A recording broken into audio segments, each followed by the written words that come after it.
Hello hello, welcome back to our channel. आप सभी को श्री वृंदावन धाम से जय जय श्री राधे राधे। श्री राधे मेरी स्वामिनी, मैं राधे तिरुदास, जन्म जन्म मोहि दीजियो श्री चंदन का वास। हमारे दिन की शुरुआत हुई श्री सेवा कुंज में मंगला आरती के दर्शन से। आरती का समय सुबह 5 बजे का है। उसके बाद हम लोग जाएंगे श्री राधा वल्लभ जी के दर्शन करने। आइए साथ मिलकर यहाँ प्रणाम करें और अंदर दर्शन करने चलें।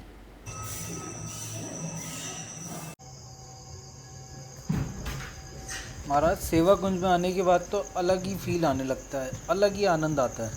श्री हरिवंश। आइए हम और आप मिलकर यहाँ पर परिक्रमा करते हैं और इसका लाभ उठाते हैं। आइए श्री हरिवंश।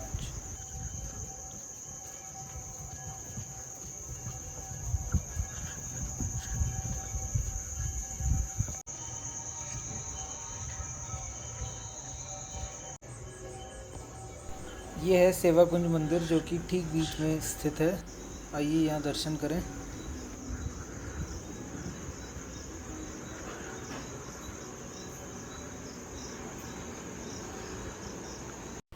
एक तरफ में ललता है, दूसरी तरफ में विशाखा है।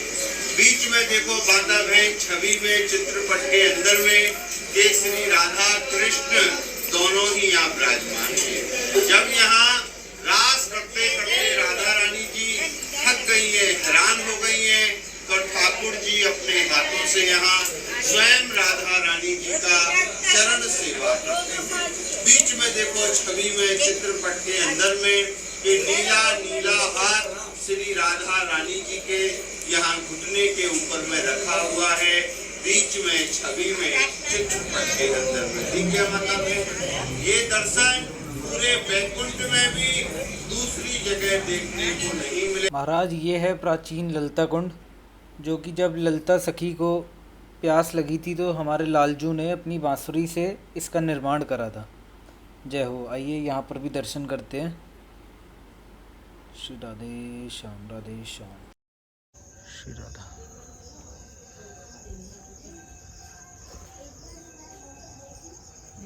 कहा जाता है कि राधे तू बड़ भागनी, कौन तपस्या कीन, तीन लोग तारन तरन सो तेरे अधीन। आइए आप और हम मिलकर यहाँ रासस्थली का भी दर्शन करें, जो कि पूरे सेवा कुंज के ठीक सेंटर में है। और कहा जाता है कि यहाँ नित्य लीला होती है। यहाँ डेली श्री राधा कृष्ण जी डेली आकर अपनी गोपियों के संग इसी जगह पर रास करते हैं। ये देखिए, उनका सिंहासन भी बना हुआ है। आइए पूरे दर्शन करें।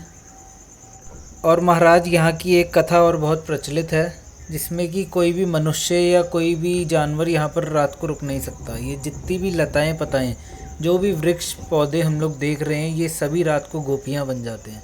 जय श्री राधे श्याम।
राधा वल्लभ मंदिर दर्शन करने के बाद हम लोग वंशीवट गए, जो कि यमुना जी के किनारे पर स्थित है। आप लोगों ने दोहों और भजनों में कई बार वंशीवट का रेफरेंस सुना होगा। इवन ये भी कहा जाता है कि जब चैतन्य महाप्रभु जी पहले वृंदावन आए थे तो केवल वंशीवट ही आए थे। वंशीवट की लीला 5500 वर्ष पुरानी है और यह 2 शब्दों से बना है, जिसमें वंशी और वट। वंशी का मतलब बांसुरी और वट का मतलब यहाँ वट वृक्ष जो कि बरगद का पेड़ है। यहाँ पर इस वट वृक्ष के नीचे अष्ट सखियों के चित्र भी स्थापित हैं, जिसमें ललिता सखी, विशाखा सखी, चित्रा जी, इंदुलेखा जी और चंपकलता जी, रंगदेवी जी, तुंग विद्या और सुदेवी जी के भी चित्र स्थापित हैं।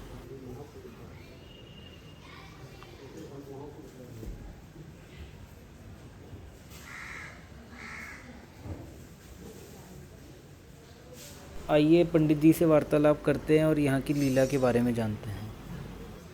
राधे राधे महाराज जी। जय श्री राधे गुरु। जय श्री राधे। यहाँ क्या भाव है वंशी वट का? ये बंसी वट है। बंसी वट जो है अपने आप में एक इतिहास है। वैसे तो कोई इतिहास नहीं होता, ये तो नित्य है। इतिहास वो होता है जो बीत जाए, लेकिन ये भगवान की लीला तो नित्य है। ये स्थान को वंशी वट बोला जाता है। बंसी आप शाब्दिक करते हैं वंशी का बांसुरी, वट का मतलब वृक्ष से है। भगवान यहाँ नित्य बंसी बजाते हैं।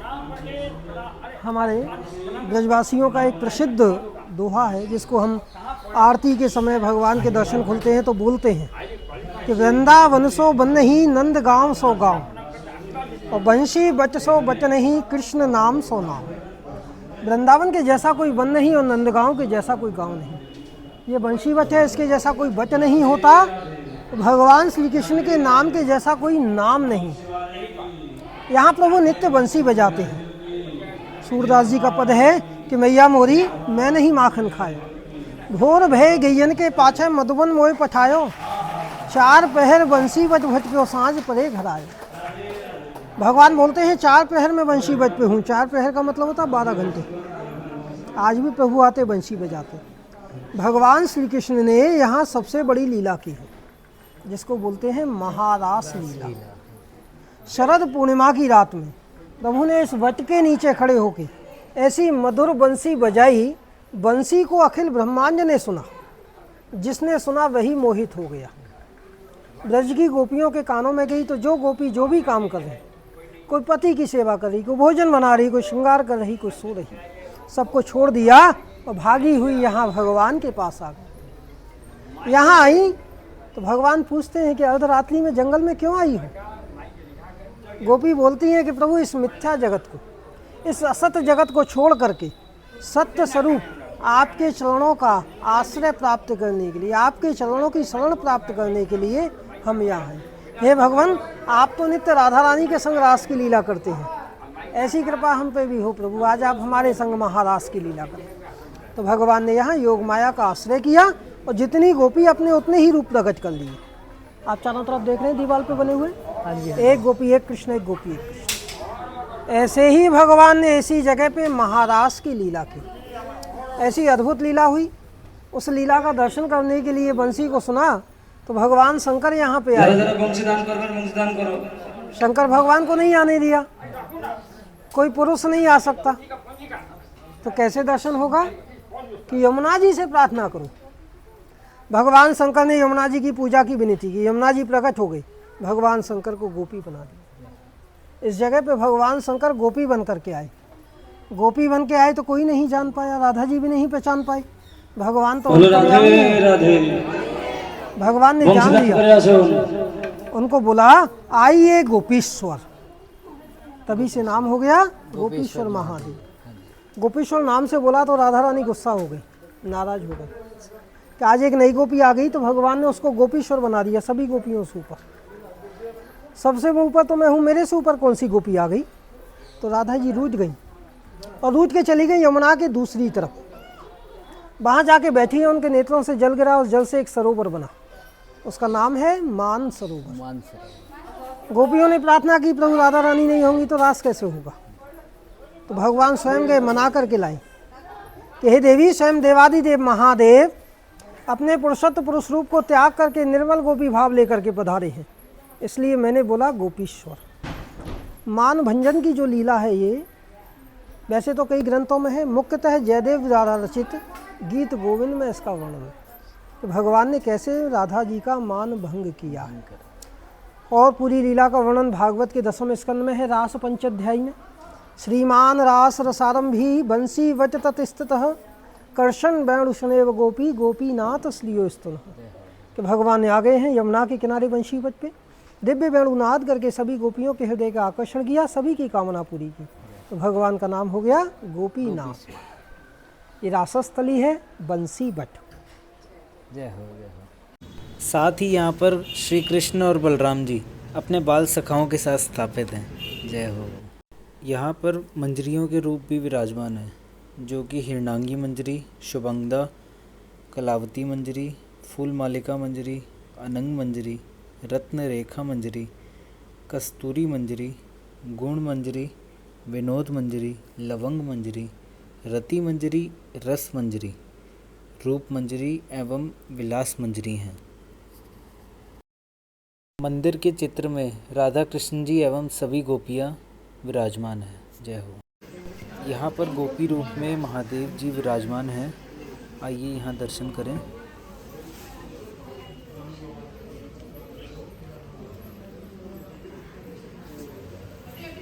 यहाँ पर हनुमान जी भी विराजमान हैं। और जैसे अभी हमने दर्शन करे गोपेश्वर महादेव जी और हनुमान जी के, ऐसे ही आगे अभी दर्शन है वेद व्यास जी के और गर्गाचार्य जी के। सिर्फ इन्हीं 4 देवताओं को महाराष्ट्र में प्रवेश मिला था। आइए, ये सुखदेव जी दंडवत करते हुए और गर्गाचार्य जी जो कि कृष्ण जी के कुलगुरु भी थे, इन्होंने ही कृष्ण जी और बलराम जी का नामकरण करा था। बंशीवट से निकलकर हम लोग गोपेश्वर महादेव के दर्शन करने गए। आइए आप और हम मिलकर यहाँ भी दर्शन करते हैं।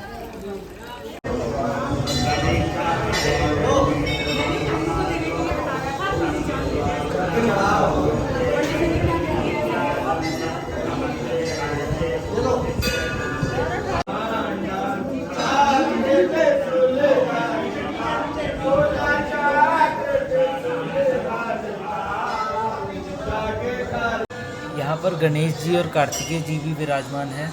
आइए हम लोग इन्हें भी प्रणाम करें।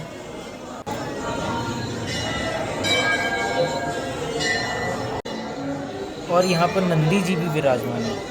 आइए हम लोग इन्हें भी प्रणाम करें।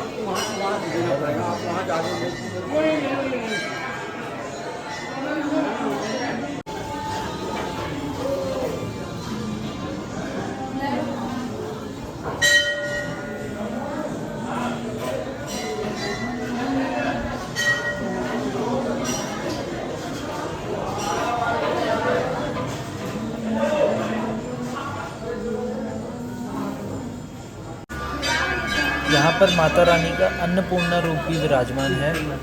आइए यहाँ भी दर्शन करते हैं।